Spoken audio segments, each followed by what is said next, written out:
तर नमस्कार मंडळी, आज आहे 15 ऑगस्ट आणि जन्माष्टमी. तर तुम्हा सर्वांना जन्माष्टमीच्या हार्दिक हार्दिक शुभेच्छा. तर आज आपण जाणार आहोत मुंबईत आगमन सोहळा पाहण्यासाठी. मग काय भर पावसातून रिक्षाने प्रवास करत पोचलो स्टेशनला.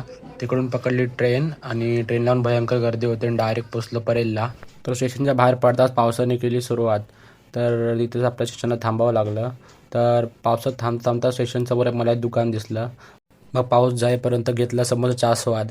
मग फायनली आपली पावती भेटली टी शर्टची. मग तसंच लगेच गेलो चिंचपोकळीला आणि हा आपला चिंचपोकळीचा चिंतामणीचा मंडप. अजून तयारी चालू होती. मग लगेच निघालो.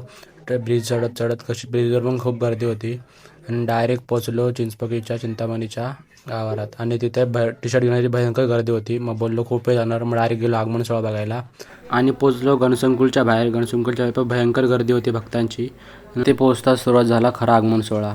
अनेक मूर्त्या गणसंकुलमधून आपल्या मंडपात गेल्या होत्या, पण अजून काही मूर्त्या बाकी होत्या. नंतर आपल्याला बघायला भेटला कृष्णनगरचा राजा आणि काळा चौकीचा राजा यांची ग्रेट भेट. म्हणजे बघण्यासारखीच होती. आणि त्यामध्ये काळा चौकीच्या राजाचे तिरुपतीचे रूप म्हणजे डोळ्याचं पारणं फेडण्यासारखंच. नंतर त्या ढोलताशांच्या आवाजात गजरा सर्व भक्त न्हावून गेले होते. आणि नंतर जे दृश्य बघायला मिळाले त्यामुळे पूर्ण दिवसभरातील थकवा निघून गेला. हा क्षण.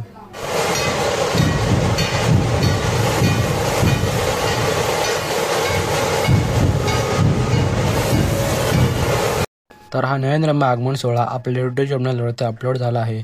तर नक्की जाऊन बघा आणि लाईक, शेअर आणि सबस्क्राईब करायला विसरू नका.